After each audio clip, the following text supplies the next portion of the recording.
The squirrel that keeps coming back to your yard is not coming back only for the food. That is the thing most people never realize. Even after years of watching the same small animal return to the same corner of the same yard at the same hour of the same morning, they assume it is the feeder. They assume it is the peanuts on the railing or the seeds scattered near the garden bed.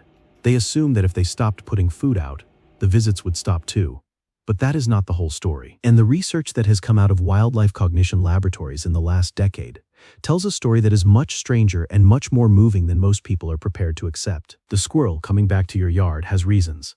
Private ones. Reasons that have been building across weeks and months and seasons of quiet observation. And those reasons say something about her that most of us have never been taught to hear. Welcome back to Backyard Animals. If you're new here, make sure you subscribe, because what you are about to hear will change the way you look at every squirrel that finds its way back to your yard. Today, we are walking through 8 things a squirrel's repeated visits are actually telling you about her, about what she has decided, and about what it means that she keeps coming back at all. Stay with me from beginning to end, because number 6 is something most wildlife biologists did not expect to find happening in ordinary backyards. And number 8 is the one I think will stay with you long after this video ends. 1. She has decided your yard is worth the risk. Every time a squirrel enters a yard, she is making a calculation most people never think about.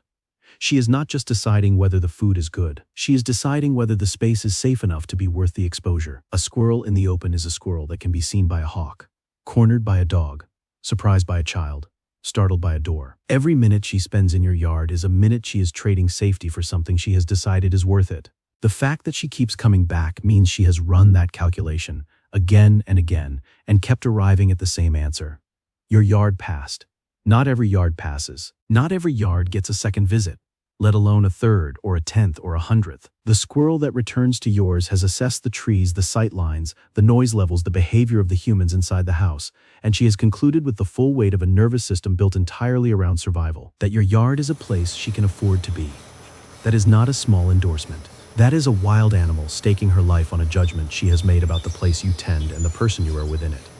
2. She may be making your yard visible to other squirrels, not through words, but through behavior. Here is the part that most people find difficult to believe the first time they hear it, and it is one of the more striking findings in the recent literature on squirrel social behavior. When a squirrel decides your yard is safe, that information does not necessarily stay inside one animal's head. Squirrels are far more social than they appear. They watch each other constantly. They monitor how other squirrels respond to specific places, specific sounds, specific humans. Studies on social learning in gray squirrels have shown that younger animals adjust their behavior based on watching how older, more experienced animals move through the world. She may not be telling them in the way we tell stories, but other squirrels are watching her. And in wild animals, calm behavior itself becomes information. Other animals in the yard may be paying attention too. Backyard life is full of cross-species cues. Alarm calls, silence, sudden movement, calm movement. All of it becomes part of the information landscape shared by every creature living in and around your yard. The peace you feel when you step outside and the yard simply continues being itself, that is not an accident. It is the result of one animal's repeated calm decision witnessed by many others. 3. She is building her life around your routines. The squirrel that keeps coming back to your yard has not just learned that your yard exists. She has learned how your yard works. Researchers have shown that urban squirrels pay close attention to human behavior. Not just whether a person is present, but how that person moves, whether they approach, whether they look directly, and whether they behave predictably. The squirrel in your yard has been running that assessment every single visit. She knows which hour things tend to change. She knows the sound of the back door. She knows the difference between a movement that means something is about to happen and a movement that means nothing at all. Her visits are not random. They are calibrated to the version of you she has come to know. She has looked at the patterns of your life, and she has arranged her own day around them. There is something quietly extraordinary about that. A wild animal, one that weighs less than a pound and lives in a tree, has taken the shape of your mornings and made them part of her world. She is not just visiting your yard, she is living alongside you in a way you probably never noticed, and she has been doing it for longer than you think. 4. She may not be starting from zero when she comes back. People are often surprised to learn that the squirrel who reappears in their yard each spring after a long winter is, in many cases, the exact same animal.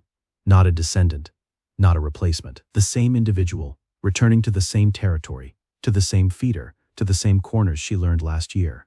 Gray squirrels are capable of long-lasting spatial memory. Research into their cache recovery behavior has shown that individual animals can locate buried food across gaps of many months, navigating by a combination of landmark memory and a detailed internal map of their territory. A familiar yard, one she has moved through across multiple seasons, can remain familiar long after you assume the animal has forgotten it.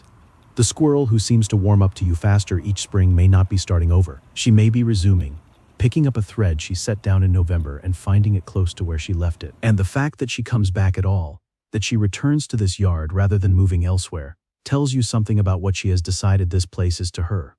It is not just a food source, it is somewhere she has decided to come back to. There is a difference.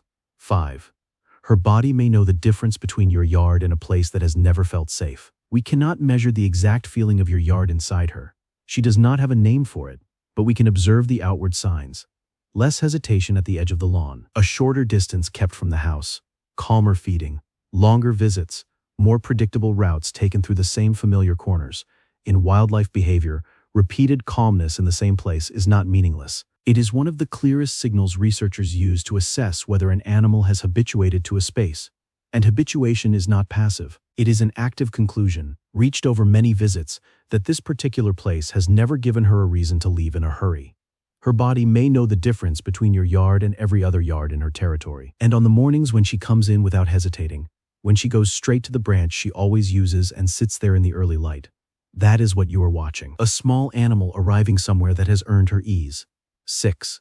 She may be teaching her young that your yard is one of the safe places in the world. This is the one that surprised the researchers, and it is one of the most quietly extraordinary things that can happen in a backyard without the homeowner ever knowing it. Young squirrels learn the shape of their world by moving through it, and often, early on, that means following the routes their mother already uses. The yards she includes in those early explorations are the yards she has already spent seasons in, the places she knows, the places where nothing bad has happened. If you have ever noticed what looked like a squirrel family moving through your yard, a larger animal followed by 2 or 3 smaller ones tracing the same path, pausing at the same spots, you are watching the beginning of a map being passed on.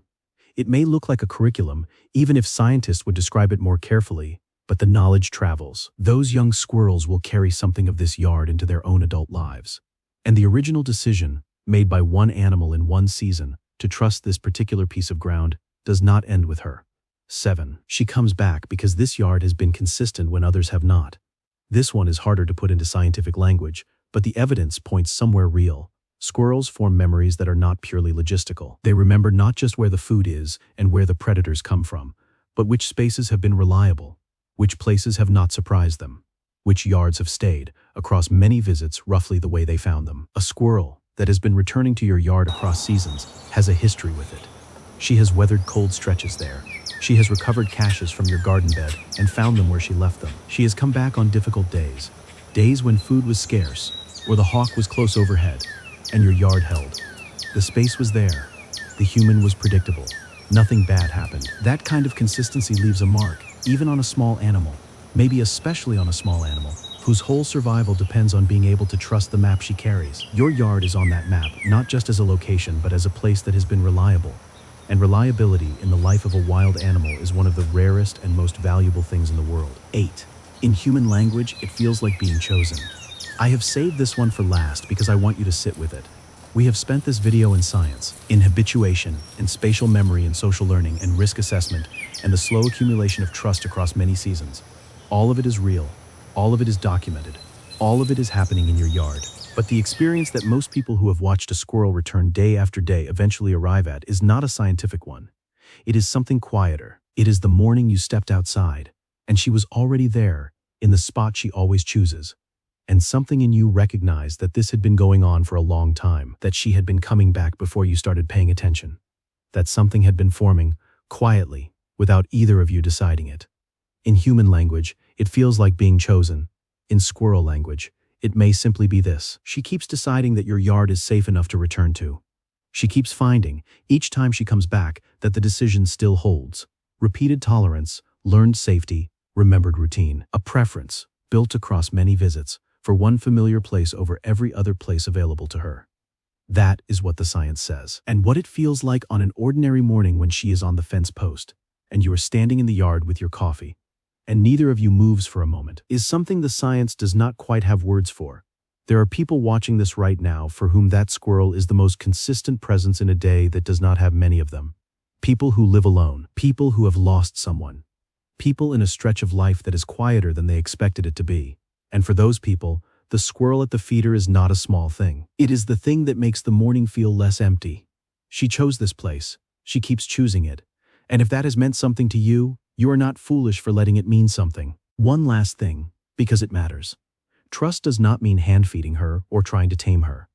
The kindest thing you can offer a wild animal is usually safety, distance, clean water, cover, and a place where nothing bad happens. That is enough. That has always been enough for her to keep coming back. Before I go, I want to ask you something, and I genuinely want you to answer in the comments below. Has there been a squirrel, or any animal in your yard, that you came to recognize, that you began to look for, that meant more to you than you would have expected? Tell me about it. What did it look like? When did you first notice it?